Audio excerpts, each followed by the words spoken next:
Whatever happened to that music we had in the beginning? We're going to make believe we have it now. Bum, bum, bum, ba-dum, bum, bum, bum, bum, bum, ba-dum, bum, bum. Magic. It's magic. It's magic. Give yourselves a round of applause. Magic for being here. Being here at this wonderful gem in Century City. As someone said to me, you've got to be doing really well.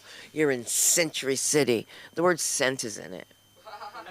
I'm not feeling happy already because I can't even use my pennies. And now I've got people telling me, better save those pennies. That's what I've been freaking doing my whole life. How many people do you know that have the friggin' water cooler that they're still paying rent on, an empty bottle just to hold the pennies? But I do know crackheads who have absconded with my mom's pennies and ran off. Oh my God, can I have a piece? I'm kidding. That was my hip. If it was my hip, you'd be very upset. And I know that because you wouldn't want my hip to fail or fall.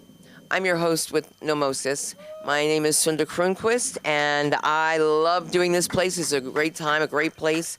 People will walk in on your set. Try to ignore that, and always remember that when you start messing with a heckler, that's your time. You're giving it away for no reason whatsoever. The person who's heckling you is jealous, wants to be upstaged, wants to be on that stage, and probably the girlfriend or boyfriend is looking at you, and they're jealous.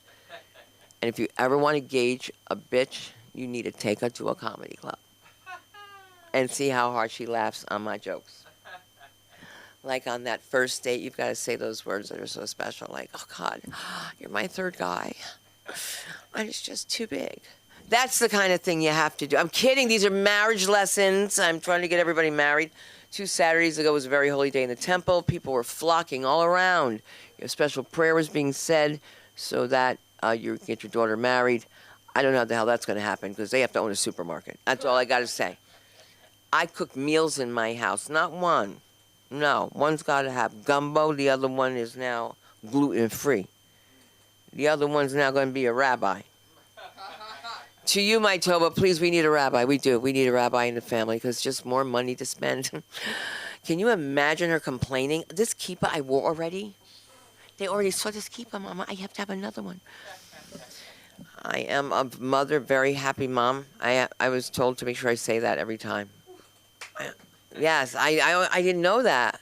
There's a comic you're gonna know. Maybe you know Griffin James. He's a very funny guy. He makes me feel guilty every time he goes on stage. I want to walk out on his set. That's how much I love him.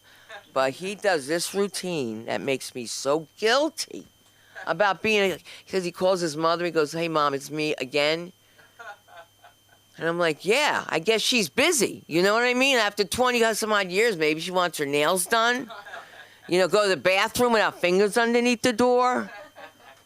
All right, quick story. You know about my birds and you know talk. All right, so now you know part of this story. You know part of my story about the birds. So the birds hiss and they walk around a lot. So I let them be. Obviously, they run the household. I hear, and I'm so pissed because I don't know where it is, and it may lay an egg. And they're not fertilized because I need a male to fertilize the egg. Why am I telling you this?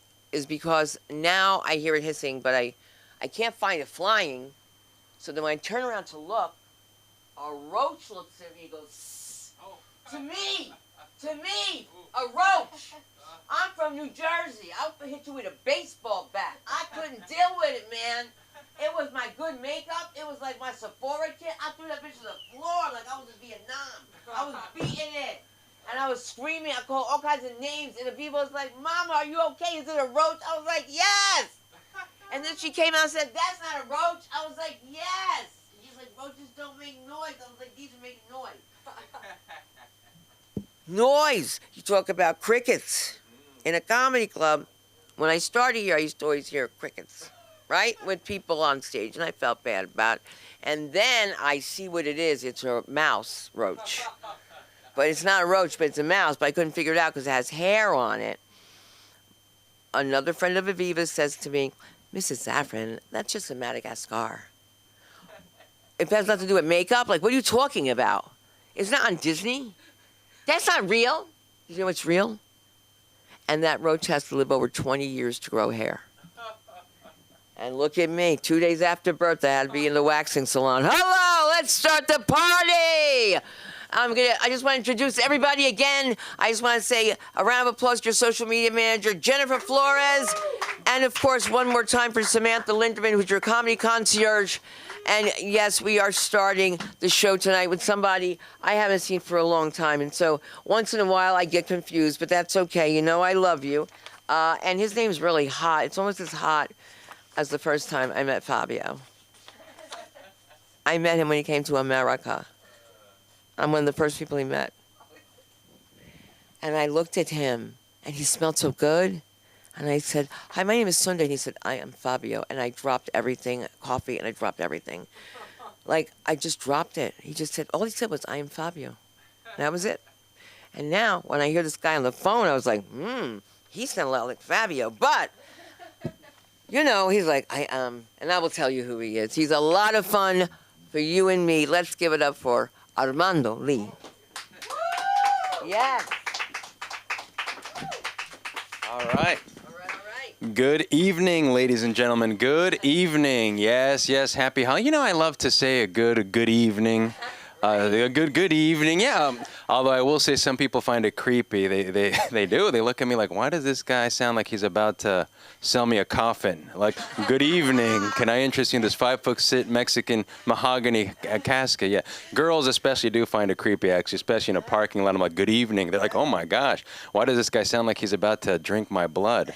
But I like the way that it sounds. I think it has a classy feel. Good evening, everybody. Happy holidays. I will say, at the drive-thru, at a McDonald's, at a Burger King, you give this a try. Instead of giving it the old, hey, I'll take the chicken nuggets, a chocolate shake, a double cheeseburger, why not enhance the experience with a good evening? Can I please have 12 of your finest chicken figments, a La Schmalt, and a duet of bovine medallion shrouded in dairy veal? I think that's how you say a fine, nice way of saying good evening. But I will say really quickly over the break, actually, my grandmother almost died of a bad haircut. Yes, of a bad haircut. She said that the haircut was so bad she almost had an anxiety. Well, she did have an anxiety attack that almost killed her, but she survived, and now she's back to a regular Tecate drinking beer schedule. Yes. I'm still fairly young, but I've been taking a lot of pills more and more often, and half of the time I don't even know what they're for anymore. They've got crazy names. Good evening. How are you? I've been taking more and more pills. Half the time, I don't even know what they're for anymore. They've got crazy names like echinacea, lion's mane, ashwagandha. Yeah, they really do. I'm not sure if I'm taking supplements or I'm auditioning Pokemon in the kitchen. Yeah, echinacea, ashwagandha.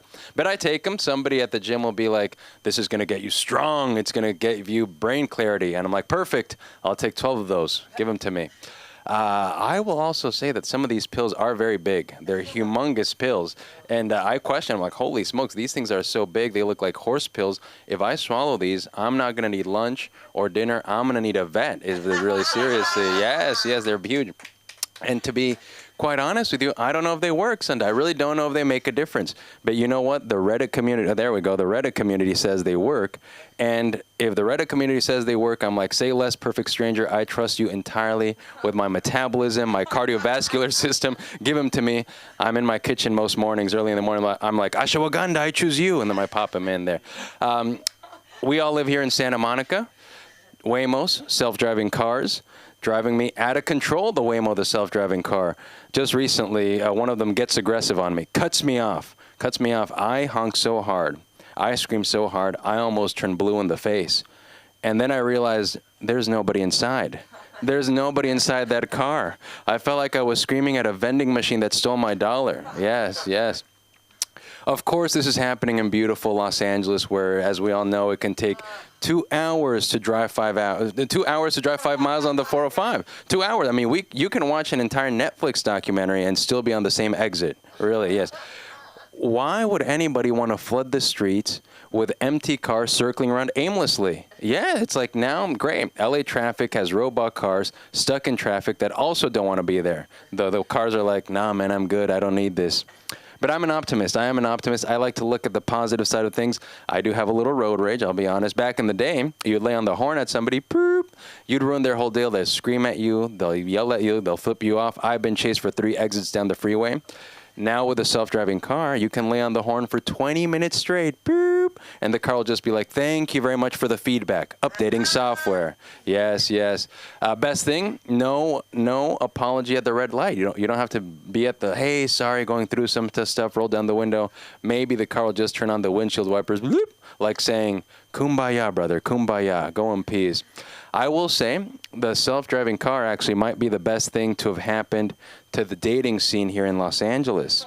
Yes, yes, if things are going well, you don't have to worry about the driver.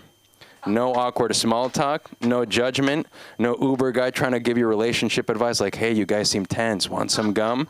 No, it's just you, your date, and the car being like, destination updated, getting down to business, yeah. In Spanish, we say, órale pues, let's roll. Yes, I like that. Most of us, I think, are familiar with a DUI, but are we familiar with a WWM? I got one of those, a WWM. That's a walking while Mexican. Yeah, the walking while Mexican happened back in college. I was walking outside of, I'll never forget this, I was walking outside of a house party, open container by my side. All of a sudden I hear, it's the cops. They pull me over. Things get so serious, they put me in the back of the cop car.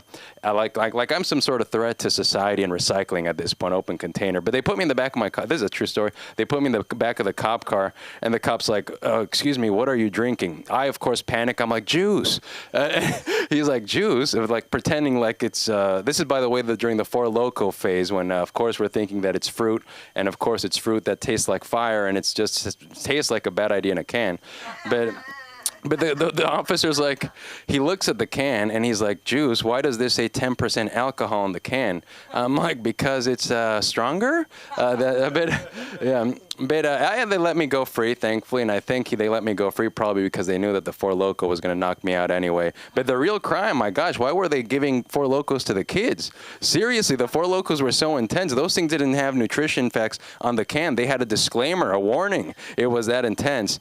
I will also say, by the way, that right now, as we all know, the ice situation has been very scary recently. Sometimes I go to the car washes and it's empty, like a desert, just tumbleweed rolling around. I say to the people, like, what happened? They're like, the Iceman, the Iceman. I'm like, oh my gosh, holy smokes. Things are so serious now and scary that I have been having to declare, to announce that I'm a U.S. citizen everywhere that I go, more often than ever before. Yes, at hotspots like a Target, I put everybody at ease immediately. I say, relax, everybody, U.S. citizen, I'm not here for jobs, here for socks. Yes, yes, yes. My own mother doesn't call me Armando anymore. She just yells, citizen. Thanksgiving was just last week, and she just says, citizen, la comida, the food, it's ready. And that's when I knew I had to change something immediately. I immediately changed my Tinder profile. Yes, now it says U.S. citizen right under loves long walks on the beach and is a U.S. citizen for 34 years. Yes. Otherwise, girls will ask me. Sometimes they'll ask me, and I've gone this once or twice before, sir. They'll ask me, yes, but are you deportable? I'm like, deportable or deplorable? And they're like, no, deportable. I'm like, no, I'm a U.S. citizen. I've been a U.S. citizen for a very long time. I was actually born and raised in San Diego, California. And San Diego, California, everybody know San Diego. But I grew up in Tijuana. Does everybody know Tijuana? Right, yeah, thank you for Tijuana. I grew up, born and raised in San Diego, grew up in Tijuana, and I had to cross the border every single day. This is true. And crossing the border every day, you become bilingual very quickly. Yeah, I learned Spanish, English, and Border Patrol small talk. Yeah, Border Patrol small talk is real. Some of the first English I ever learned happened at the border.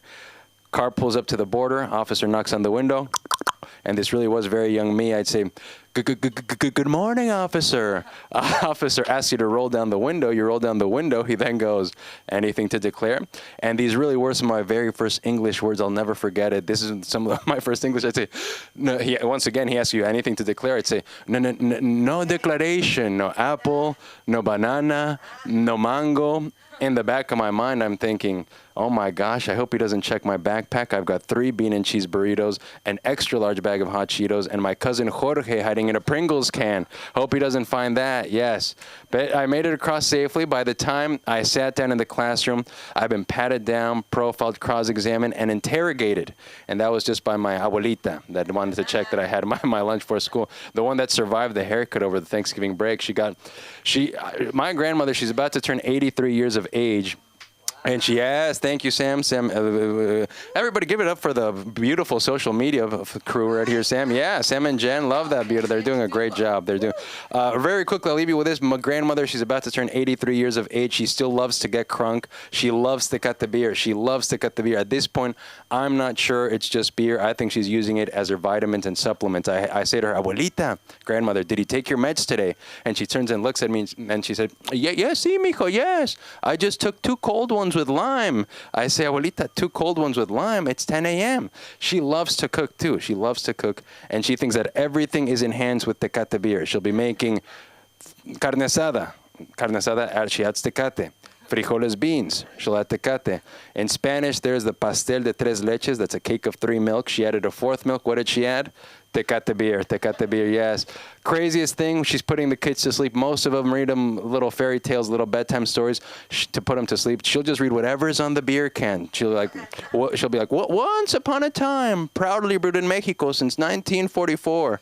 And all the kids are like, wow, abuelita, tell us that one about the cerveza con carácter, the beer with character again. She's amazing. Happy holidays, everybody. Glad to be here. Excellent job, everybody. Thank you very much. Yes, Armando Jr. 5000 is the Instagram. Yes. Nice. 5000. Yeah, thank you, everybody. Nice, thank you. Yes, where's my hug? I get a hug. Oh my God, that's great. Armando 5000, he's really hot. He's doing it, man. Are we ready? All right. You gotta not kick the bucket until you have seen the comedy of the one and only Michael Puckett. Let's do this.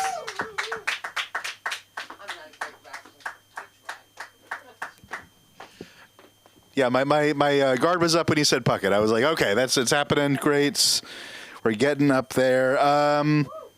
Let's see. So I just started a new job. Thank you. It's not that exciting. It's just like another coffee shop job, but it's a job. And a lot of my coworkers are a lot younger than me. I'm in my mid 30s. They're like early 20s. Just got out of acting school. It's like a feeder program. You get out of acting school, you get a job there. It's the university has a setup. But I went to acting school, and so like I try to connect with them, and I'm like, oh, acting school, cool, I did that. And what I have learned is that I need to stop doing that because it bums them the fuck out. Like I thought I was being nice. I thought I was like, let's connect on this level. And what I was really saying was like, hey, kids, you play your cards wrong.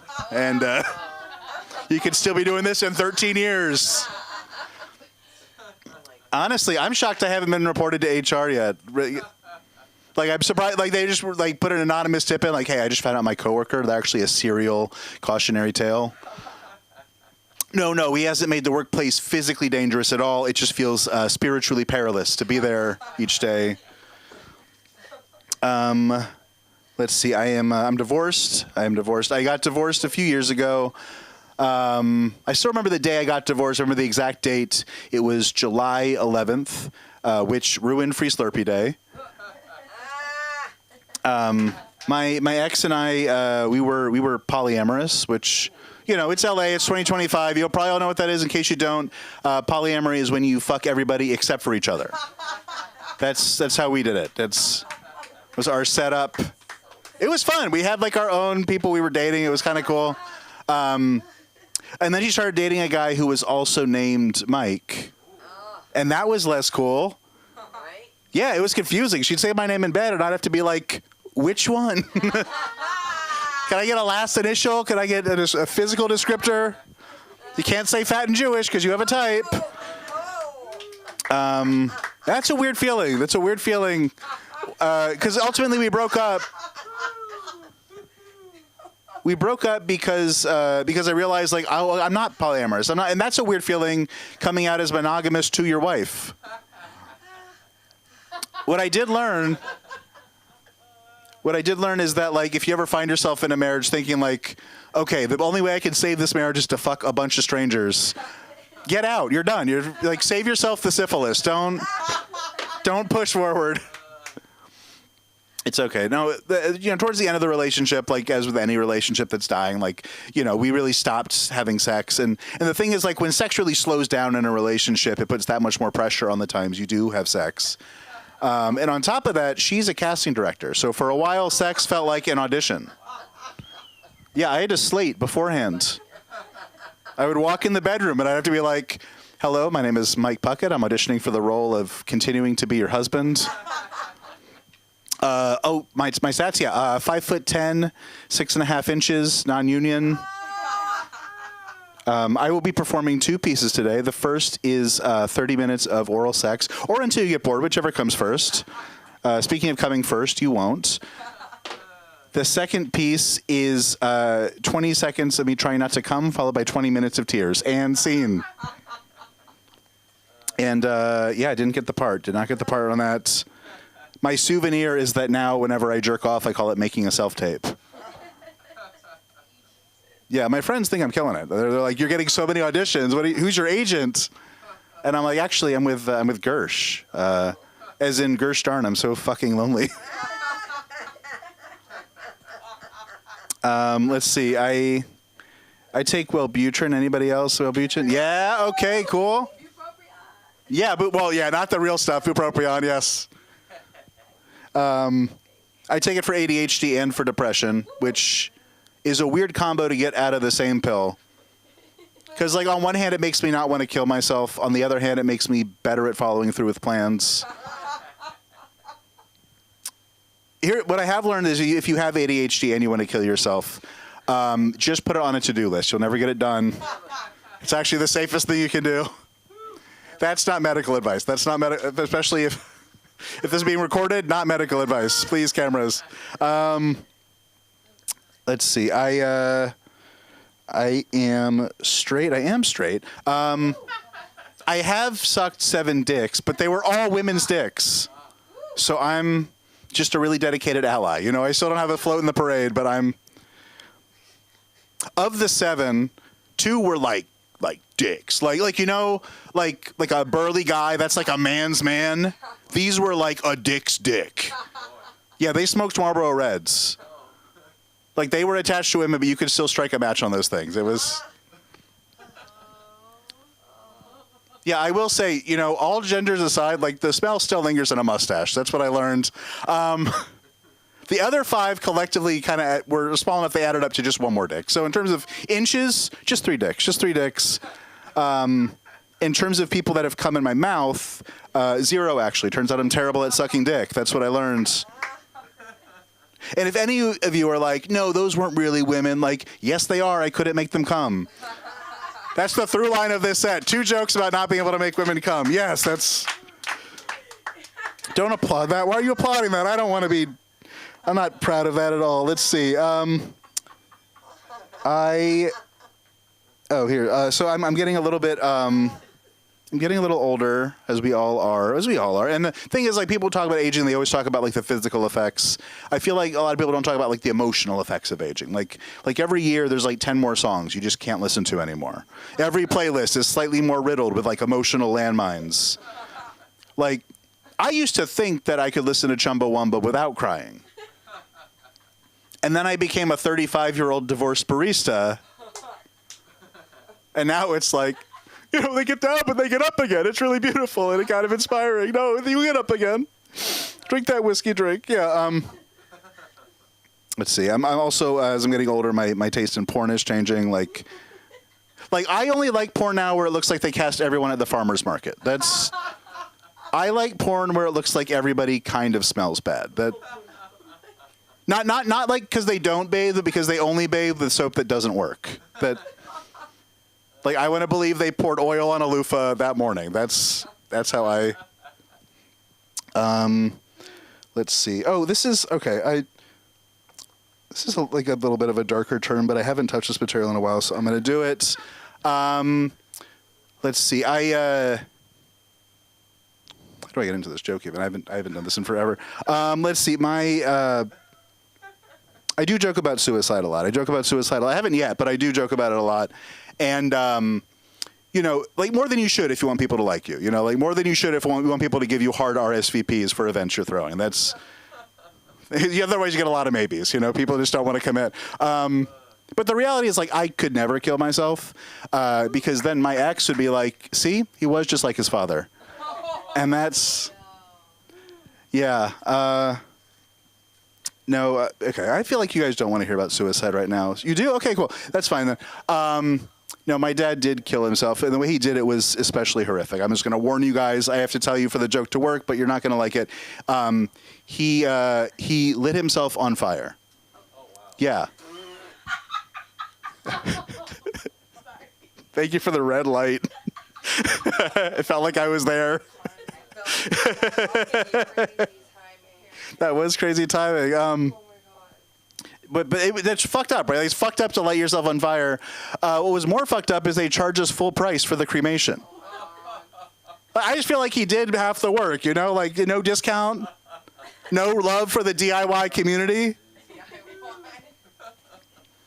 And like I said, like I'm Jewish, and it used to be if I ever like criticized Israel or anything, what I'd hear would be like, well, have you ever been to Israel? Did you lose family in the Holocaust? And now I can be like, well, actually, I have a family member that was burned alive, so. And that usually stops them in their tracks. Like, oh my God, was it Dachau? Was it Auschwitz? Like, actually, it was a Toyota FJ Cruiser. That's where he chose. All right. Thank you. Yeah. No, the thing is, like, when someone kills themselves, what you learn is, like, there's ways you're supposed to talk about suicide, ways you aren't. Like you're not supposed to say someone committed suicide, because then it's like you're accusing them of a crime the cops can't shoot them for.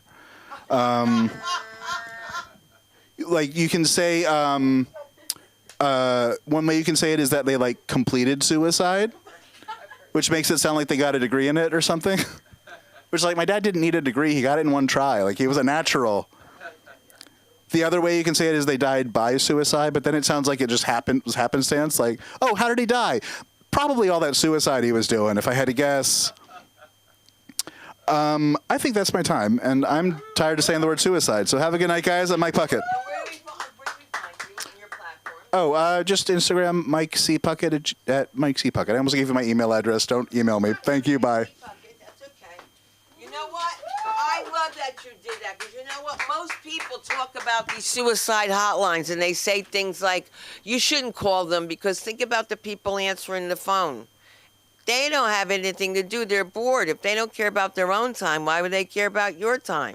Right? At least you are saying something to make it clear, like you've given an effect. I like that. Like, you can make a joke about that where other people can't. It's your S word. It's true, because we have to talk about it, because nobody's talking about. I have a degree in criminal justice. I'm not going to get into this whole thing. But if you knew what was going down because of social media with children, 13, and guess what? My mother, if she saw a picture of my ass, I would have jumped off the Brooklyn Bridge before she got to me. I can't even imagine. My mother, she was too, okay. All right, so my daughter's here was going to say I bore her. But that's all right, because I'm going to spice up this place tonight, honey. I like to spice it up, because sometimes I like to feel like I'm a little caliente. And I'd like to bring up the social media manager here, who's doing a fantastic job. And please post us, repost us, keep us open. Let's give it up for the one and only Jennifer Devine. I'm taking your name every time, right? That's okay. That's fine. It's all right. Hey, guys. Hey. You know, I always know it's going to be my turn to get on the mic because things get a little south of the border-y. Things get a little... And I'm like, oh, who could that be? It's me. So, yes, my name is Jen. I do the social media here. And, you know, I was talking about if I was going to go on tonight or not, just because, like, I haven't been feeling it. Like, you know, just been, like, going through shit. And I feel like, you know, women, like, I was thinking about this the other day. Women have to go through a lot. You know, we have to go through, like, our periods. Men don't freak out. You know, we have to potentially go through childbirth if we, like, are convinced enough for that. Menstruation, like, you know, menopause, all of that. And, you know, in my case, you know, I feel like that only gets added on to, like, just piles of shit, like, you have to deal with sometimes with, like, men. Like, whether it's relationship, your brother, your dad, like, lack thereof. Hey, Dad. So I'm like, In my case, being gay didn't save me from that. Like, I feel like it only added on to it. So I came out to my mom my senior year of high school, and I still thought I liked men. So that was fun. So I was just like, hey, I'm bi. Like, I'm still me. I'm still bi. I still like men. And she was like, okay. Like, so she was okay with it for a little bit. And then she wasn't. I don't know. She really hated my girlfriend. I don't know. And I went to an all-girls school, so it's kind of like, it's the sky blue. Was I gonna like girls? I think so. But hey, she put me in that school, so she wanted me to be gay. She was recruiting me. She did recruit me. But yeah, so at the same time that year, I got caught for smoking weed, and yeah. And what do you think my mom was more mad at, weed or gay? It was the gay. She said, girl, because I put up a good case for the weed. I was like, you only found out this year. That was one. I'm like, of course that made her upset. But I was like, also like, you just caught me for smoking weed, yes, but where did you pick me up from today? A scholarship program. Maybe it's the weed. I didn't have a good case for the gay. I was just like, girl, like, I just want to kiss a girl. Like, I don't know what to say. Like, so she was really upset with me, and she was in the PTA. I love my mom now. I love her. Anyways, she was in the PTA, and I just remember one day getting pulled out of class, and I'm talking to my dean, and starts getting really biblical, because I go to a Catholic all-girls school. And she's just basically just being like, like, this is a sin. I don't know, like, you're probably just bored and stuff like that. And I'm like, I had to tell her, like, girl, no, I'm a real hoe. Like, I tried the boys and the girl. Like, I think I'm comfortable right here. And it just was going in one ear and out the other, because I'm looking at this lady who clearly looks gay. And I'm like, girl, like, for you, the closet is glass. So, like, you telling me this is like, no, you can't recruit me. I'm already recruited. Like, you can't recruit me. And so that just brings me to, like, I just feel like the gayest people are always homophobic. And, like, they look so gay, but they're so homophobic. Like, Elon Musk, J.D. Vance, J.K. Rowling. And I'm just like, guys, like, just live your truth. It could be also simple. So what I was going with this was, again, women have to deal with so much stuff. And yet we persevere to be good people. I've heard so many messed up things, like, of women, and it's, like, so similar. But guess what? We're out here still trying to be good people. Yeah. We all know that one guy, though, that got rejected in middle school and has terrorized 50 women. And these bitches this, these bitches that. So, man, let's try and do better. Thank you so much. That was my set. My name's Divine. I go by Jen. My Instagram's Divine World. And I do the social media, and sometimes I come up here. Thank you so much. I'm going to bring up our next comedy comic, one of my dear friends. Love her to death. The comedy concierge, the queen, Samantha Linderman. Keep it going for Jen, everybody. Keep it going for Jen. She's the best. This is a fantastic night. Give it up for all the comics that we've seen. I did write things down because I wanted to feel better about myself. I don't know. I'm sorry. I don't know. It's like sometimes you have to pretend like you give a fuck, right? Like imagine there's nothing on other stuff. When you talked about something about creepy, I don't see creepy. I see endearing. And that's bad. Like, I could see a man with, like, a doll collection that looked like all, like, his ex-girlfriends, and I'd be like, he is a lover. Like, he is a lover. But where's mine? Oh, there's sticks in it in the bathroom. He's thinking of me. I'm on his mind. It's so sad. It's sad, but it's a really fun way to live life. It's like, it's a good way to let shit roll off your back, because it's like the next story's right in front of you. Like barista, like my dream job a little bit is barista. I can't do it. And I used to tell my mom that. She's like, why would you say that about yourself? Well, like, she is my biggest fan, but also my biggest at the same time. Like, it's crazy how she does it in one sentence. Like, lifts me up, and then it's like, but you're not doing anything with it. Like, it's crazy. You could be anything you want to be, and this is how you want to be. Like, that's crazy. Like, what do you want? But I used to tell her, like, I wish I could work at, like, Starbucks something. but I would mess up the drinks and I couldn't deal with the confrontation. Like I that's like for me what stops me. Like genuinely, then that's why I decided to work at Bath and Body Works instead.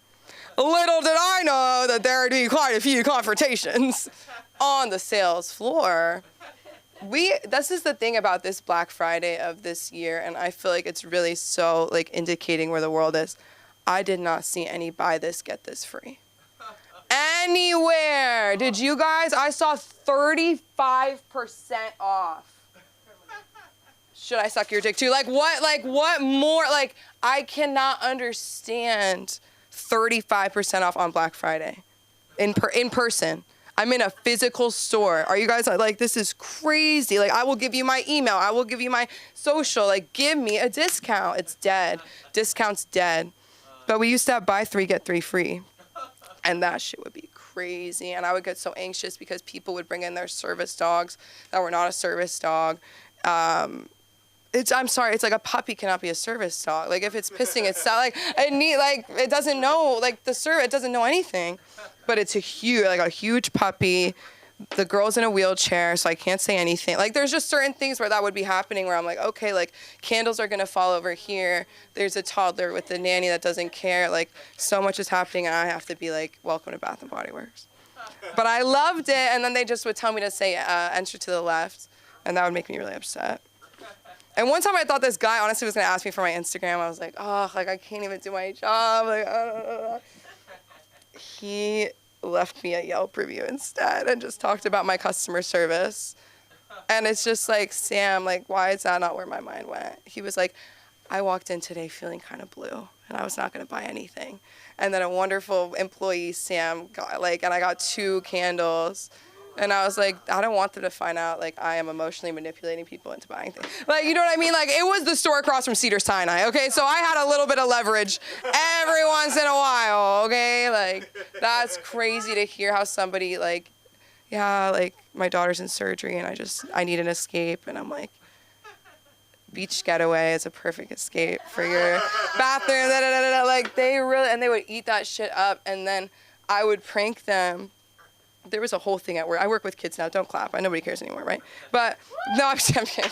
That's my gag, but it's not a good one. But basically, today I was telling the kids, like, I'm pro prank, like, but do it right. Like, don't be lame. Don't be weird about it. But I would tell them, like, we had a stress relief section of like creams, sprays, whatever. And I would say, yeah, and they're 100% THC infused. And this girl goes, really? Like this, by girl, I mean grown woman. Like, I'm sorry, like roots are showing. Like she's older. Like she should know that. Like, I said, ma'am, this is a Bath and Body Works. We don't sell cannabis. Like, I made her look like a freak. I made her look like a drug seeker because she was like, really? No, ma'am. Like, this is undercover cop. Like, you are arrested, Karen. Like, you want cannabis that bad? You got Bath and Body Works. And then Bed Bath & Beyond was closing, and people would be like, I'm so sorry. And I'd be like, for what? Is there a lawsuit? I don't know. Like, I would get really scared, and they'd be like, you're going to lose your job. And I was like, am I? Like, am I really? Because I have a Yelp review, bitch. That's crazy. It's still up there. My dad with road rage. My dad's road rage has so deeply impacted my life, and it makes me sound like such a priss little bitch. But it's like you're in the car. You're in the car, and your dad sees some old lady driving. Like, obviously, okay, maybe she shouldn't be driving, fine, but like, why are you gonna verbally terrorize this woman? And he would be like, he'd be like, if I didn't have precious cargo in the car, I'd run through this red light and take us both out. Wow.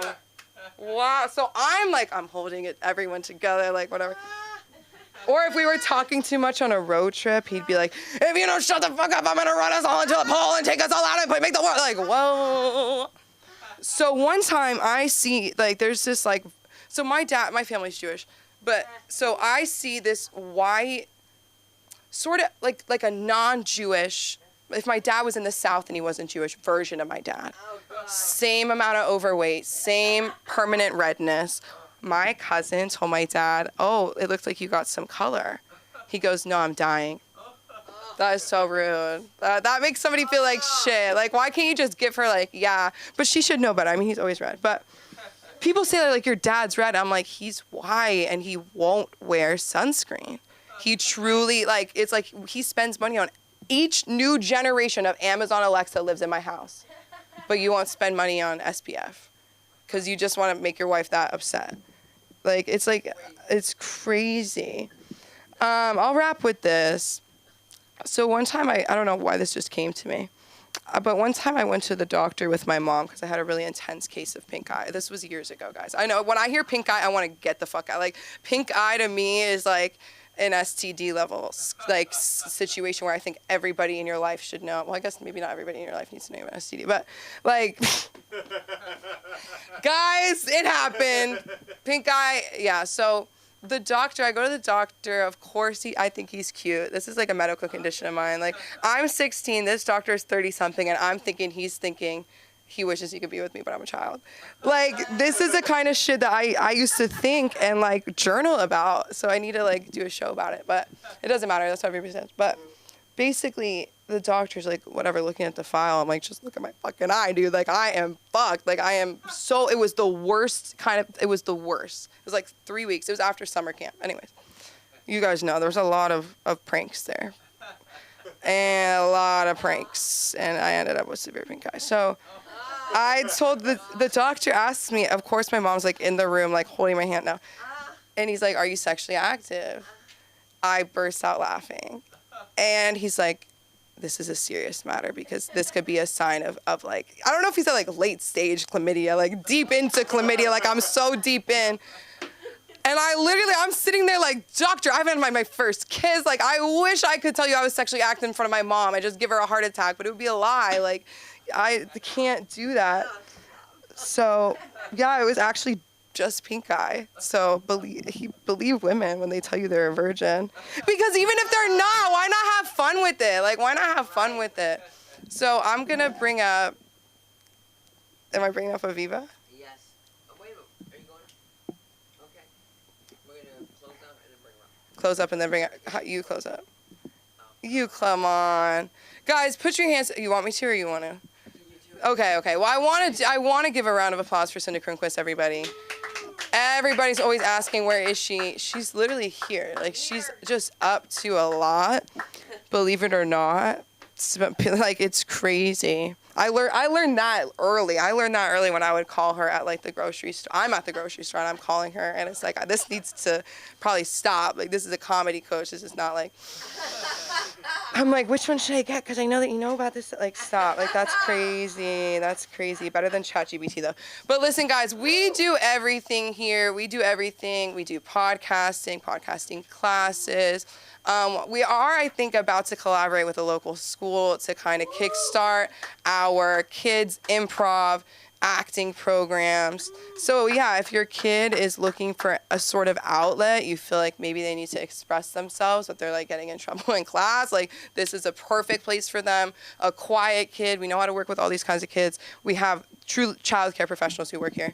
And also I want to give it up for Jen, everybody. She's amazing.